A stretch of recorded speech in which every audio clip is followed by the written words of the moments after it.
ना बाप बड़ा ना भैया, सबसे बड़ा रुपया। अक्सर ये लाइन हम बचपन से सुनते आ रहे हैं, लेकिन अगर हम आपसे कहें कि आने वाले समय में रुपया ही आपके हाथ से गायब हो जाए तो? वैसे तो हम ऑनलाइन पेमेंट ऐप्स और डिजिटल वॉलेट का यूज करके कैश ट्रांजैक्शंस को बहुत ही कम कर दिया है, लेकिन ये डिजिटल करेंसी क्या बला है? तो देवी और सज्जनों, ये कोई बला नहीं है, ये आपको डिजिटली और भी स्ट्रॉन्ग बनाने वाला है। सुनकर थोड़ा अजीब लगा ना? क्योंकि आरबीआई ने हमारी डिजिटल करेंसी ई रूपी को पायलट मोड यानी टेस्ट मोड में जारी कर दिया है। वहीं अब कुछ लोगों के मन में इसको लेकर कई सवाल उठ रहे होंगे कि क्या कैश बंद हो जाएगा? डिजिटल करेंसी क्या है? ये कैसे काम करती है? ई रूपी क्यों है इतना इम्पोर्टेंट?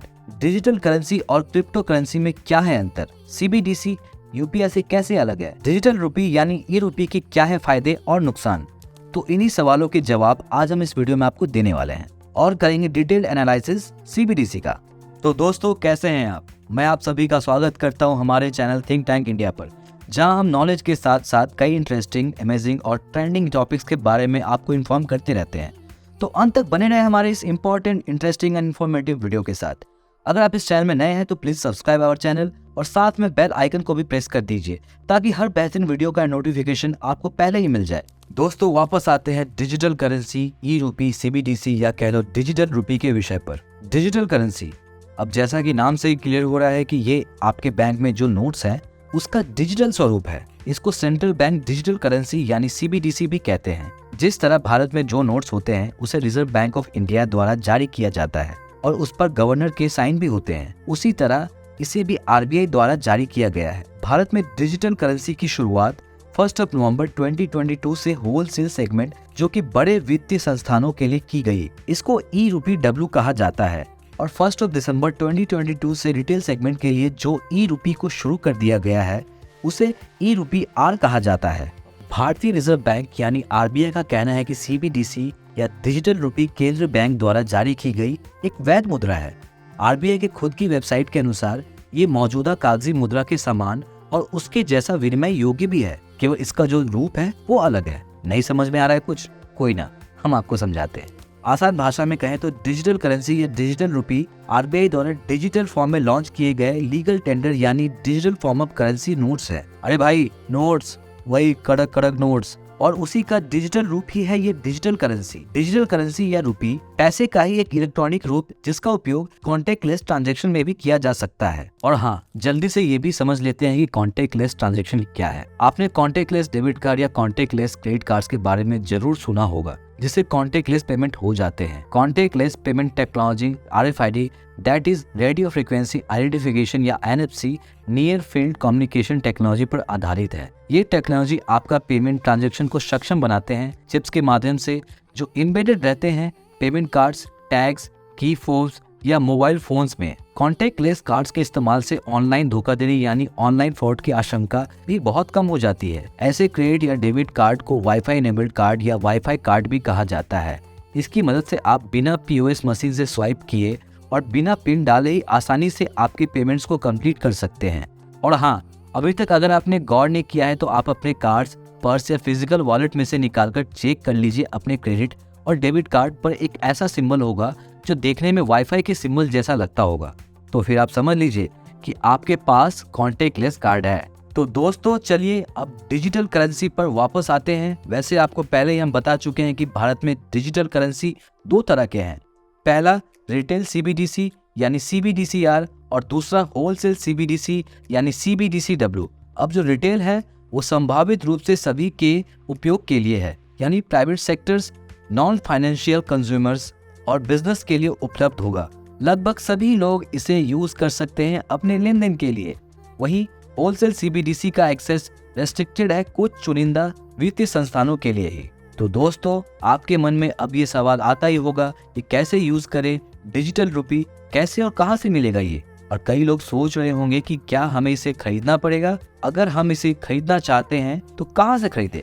तो हो सकता है आप में से कुछ लोग इसे हासिल करने का और कुछ लोग इसे खरीदने का तरीका पूछ रहे हैं। ऐसे ही कई सवालों का जवाब हम आपको आगे देने वाले हैं। तो इसकी शुरुआत एक पायलट प्रोजेक्ट के तहत लॉन्च हुई है, यानी डिजिटल रूपी जो है वो अभी टेस्टिंग मोड में है। फिलहाल आप डिजिटल रूपी या ई रूपी को state bank of India, ICICI bank, yes bank और आईडीएफसी फर्स्ट बैंक के ऐप या वेबसाइट से खरीद और यूज कर सकते हैं। रिपोर्टों के मुताबिक इस पायलट प्रोजेक्ट के दूसरे चरण में 4 बैंक यानी कि bank of Baroda, union bank of India, HDFC और कोटक महिंद्रा बैंक को भी शामिल किया जाएगा। दोस्तों, और अब हम आपको इसको पूरा इस्तेमाल करने के प्रोसेस को भी डिटेल में समझाते हैं। इसके लिए बैंक अकाउंट होल्डर यानी ग्राहकों को मोबाइल या अन्य वेरीफाइड रजिस्टर्ड डिवाइस में बैंक द्वारा एक डिजिटल वॉलेट को उपलब्ध कराया जाएगा, जिसको ग्राहकों को अपने फ़ोन में इंस्टॉल करना पड़ेगा। इस प्रोसेस को पूरा करने के बाद ही आप इसमें डिजिटल करेंसी को रख सकते हैं। डिजिटल रुपी का लेन देन 2 तरह से किया जा सकता है, P2P यानी पर्सन टू पर्सन और P2M यानी पर्सन टू मर्चेंट। P2P यानी अगर आप इसे अपने किसी दोस्त या अपने परिवार के सदस्यों के साथ शेयर करते हैं तो ये P2P में आता है। वहीं आप किसी दुकान में जाकर दुकानदार या मर्चेंट से कोई भी सामान खरीदकर डिजिटल रुपी से पे करते हैं तो वो P2M की कैटेगरी में आता है। मर्चेंट लोकेशन में दिए गए QR कोड का उपयोग करके आप व्यापारियों को भुगतान कर सकते हैं। लेकिन ये भी ध्यान रखने की बात है कि ये सिर्फ उन्हीं के साथ शेयर होंगी जिन बैंकों को डिजिटल करेंसी देने और रखने का लाइसेंसेस या अनुमति RBI से मिला हुआ है। और वैसे हम आपको पहले ही बता चुके हैं कि डिजिटल रुपी को आप अपने डिजिटल वॉलेट में जमा भी कर सकते हैं। आने वाले समय में इसके कई फायदे होंगे। इससे न केवल कैश पर डिपेंडेंसी कम होगी बल्कि ये बहुत सेफ और सिक्योर भी होगा। दोस्तों, आपको बता दें कि digital rupee blockchain distributed laser technology पर आधारित है। ये RBI द्वारा रेगुलेटेड और यूनिकली आइडेंटिफाइबल यानी विशिष्ट रूप से पहचान जाने योग्य है। इस करेंसी पर RBI की कड़ी नजर बनी रहेगी और ब्लॉकचेन टेक्नोलॉजी पर आधारित होने के लिए इसमें किसी भी तरह का जोखिम बहुत ही कम होगा। और इतना ही नहीं, इस टेक्नोलॉजी में भुगतान भी बहुत तेजी से होता है। तो जल्दी से जानते हैं डिजिटल रुपी के सारे महत्वपूर्ण फायदे। नंबर 1, ये डिजिटल इकोनॉमी और भी सुदृढ़ करने के साथ साथ डिजिटल ट्रांजैक्शन में और ज्यादा ट्रांसपेरेंसी लाएगी। नंबर 2, आपको जेब में ज्यादा कैश लेकर चलना नहीं पड़ेगा क्योंकि आप आपके मोबाइल में डिजिटल वॉलेट के उपयोग से पेमेंट कर सकते हैं। नंबर 3, विदेशों में पैसा भेजने का खर्चा कम होगा। नंबर 4, ऑफलाइन यानी बिना इंटरनेट कनेक्शन के भी ई-रुपी काम करेगी। और हाँ, डिजिटल करेंसी की इम्प्लीमेंटेशन इंडियन इकोनॉमी के लिए भी बहुत फायदेमंद है। इसमें कैश डिपेंडेंसी कम हो जाएगी जिससे नोट्स को प्रिंट करने का खर्चा भी कम होगा। क्या आपको पता है कि 1 रुपए के सिक्के के निर्माण की औसत लागत 1 रुपए 11 पैसे है। दोस्तों, आपके जानकारी के लिए बता दें कि कुछ मीडिया रिपोर्ट्स के मुताबिक रिजर्व बैंक ऑफ इंडिया को वित्त वर्ष 2021-22 में 10 रुपए के 1000 नोट की छपाई यानी प्रिंटिंग के लिए 960 रुपए का खर्चा आया। अगर आप हिसाब लगाएं तो 10 रुपए के एक नोट की छपाई के लिए करीब 96 पैसे खर्च होते हैं। डिजिटल करेंसी की इम्प्लीमेंटेशन से सैन्यूरेज भी इंक्रीज होगा। मुद्रा के अंकित मूल्य और उसके उत्पादन की लागत के बीच के अंतर से सैन्यूरेज निर्धारित होता है और ई-रुपी के अच्छे इम्प्लीमेंटेशन से सेटलमेंट रिस्क भी कम होगा। CBDC अधिक विश्वसनीय, कुशल, भरोसेमंद,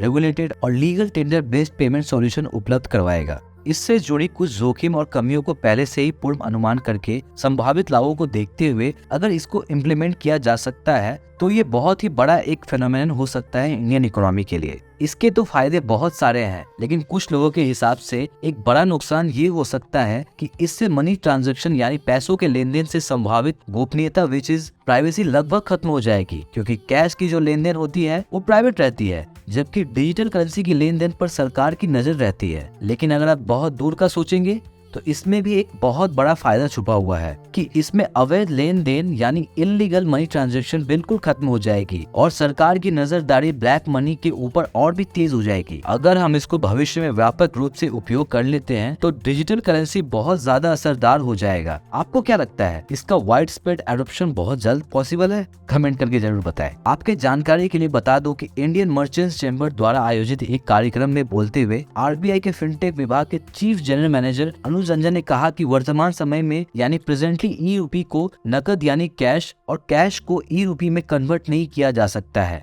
RBI ये अनुमति देगी, लेकिन फिलहाल इस सुविधा का लाभ आप नहीं उठा पाएंगे। उन्होंने आगे ये भी कहा कि ई-रुपी केवल RBI द्वारा बैंक डिपॉजिट्स के अगेंस्ट ही जारी किया जाएगा। CBDC एंड UPI यानी यूनिफाइड पेमेंट इंटरफेस एक प्लेटफॉर्म या कह लो एक इंटरफेस है जो आपके इलेक्ट्रॉनिक या डिजिटल ट्रांजैक्शन के लिए है। UPI का मालिक NPCI यानी भारतीय राष्ट्रीय भुगतान निगम है, जो UPI पेमेंट ट्रांसफर पर नजर बनाए रखता है। CBDC और ई-रुपी जैसे आपको ऑलरेडी बता चुके हैं कि RBI द्वारा जारी की गई करेंसी या मुद्रा की एक डिजिटल फॉर्म है यूपीआई दो बैंकों के बीच सेटलमेंट के आधार पर काम करती है, यानी फ्रंट एंड पर मनी ट्रांसफर तुरंत होता है, लेकिन बैक एंड पर इंटर बैंक सेटलमेंट को फुल्ली कंक्लूड होने में लगभग 1 दिन लग जाता है। क्योंकि इसमें एक इंटरमीडियरी शामिल है, इसलिए यूपीआई में सेटलमेंट डिले या कुछ सेटलमेंट रिस्क रह सकता है, लेकिन ई रूपी में सेटलमेंट रिस्क या डिले बिल्कुल नहीं है, क्योंकि ये आरबीआई द्वारा जारी किया जाता है और ये बहुत तेज भी हो सकता है। अभी बात करते हैं कि सीबीडीसी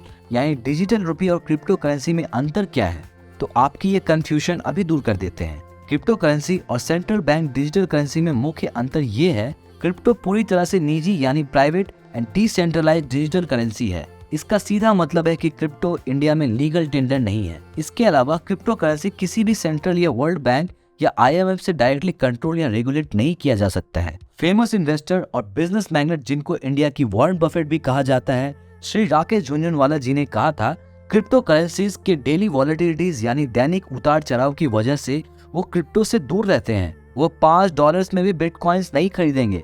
भारत में क्रिप्टो ट्रेडिंग पर प्रतिबंध लग जाएगा यानी, इस पर राकेश जी ने कहा था कि मुद्रा जारी यानी करेंसी इशू करने की शक्ति केवल देश के पास ही होनी चाहिए। ये सबसे बड़ा सोवरेन राइट है। रेगुलेटर यानी नियामक संस्था को भारत में क्रिप्टो करेंसीज पर प्रतिबंध लगा देना चाहिए। तो दोस्तों, अगर आप डिजिटल करेंसी यानी सीबीडीसी को देखिए तो ये एक लीगल ई रूपी है जिसका रेगुलेशन आरबीआई के जरिए किया जा रहा है, जो बिल्कुल सेफ है और जोखिम से बाहर है, और इसे कोई भी लेने से मना नहीं कर सकता है क्योंकि खुद आरबीआई ने इसे लॉन्च किया है। इसका वही प्रभाव होगा जो नकद मुद्रा का होता है। जाते जाते ये भी जान लीजिए कि डिजिटल करेंसी या ई रूपी अभी अपने पायलट प्रोजेक्ट यानी टेस्टिंग मोड में केवल मुंबई, दिल्ली, बेंगलोर और भुवनेश्वर में लॉन्च की गई है, और वही आने वाले टाइम में ये गैंगटॉक, गुवाहाटी, अहमदाबाद, हैदराबाद, पटना, लखनऊ, कोची, इंदौर और शिमला में भी लॉन्च किया जाएगा। तो हमने ये जाना कि डिजिटल करेंसी आने वाले समय में हमको डिजिटली स्ट्रांग बनाने का सोर्स है। देश में ई रूपी के बाद हमें कैश रखने की जरूरत ना के बराबर होगी, और मोदी सरकार भी डिजिटल और कैशलेस इकोनॉमी में बहुत ज्यादा फोकस कर रहे हैं, और अगर ये सक्सेसफुल और वाइडली एक्सेप्टेड हो जाती है तो हमारा इकोनॉमी और भी सुदृढ़ और भारत डिजिटली और भी मजबूत बनेगा। तो दोस्तों, ये थी आज की स्पेशल वीडियो जिसमें हमने आपको इंडिया के डिजिटल करेंसी यानी ई रूपी से जुड़ी लगभग सारी जानकारियां देने की कोशिश की है। आपको ये वीडियो कैसी लगी, और साथ ही आपका इस टॉपिक से रिलेटेड कोई सवाल है तो हमें कमेंट बॉक्स में जरूर बताएं। हम उन सवालों के उत्तर देने की पूरी कोशिश करेंगे। तो please like, share and subscribe our channel think tank India and take care of yourself and your family. और कमेंट करके जरूर बताइए आप कौन से शहर से हैं, क्या आपके अकाउंट्स उन सब बैंकों में से है, क्या आपने ई रूपी को ऑलरेडी यूज़ किया है या करने के लिए इंटरेस्टेड हैं। अगर यूज़ किया है तो प्लीज़ बताइए कि आपका एक्सपीरियंस कैसा रहा। तो दोस्तों, चलिए अभी के लिए इतना ही। मिलते हैं अगले वीडियो में एक नई interesting topic chat GPT and Google Bard के साथ। Thank you.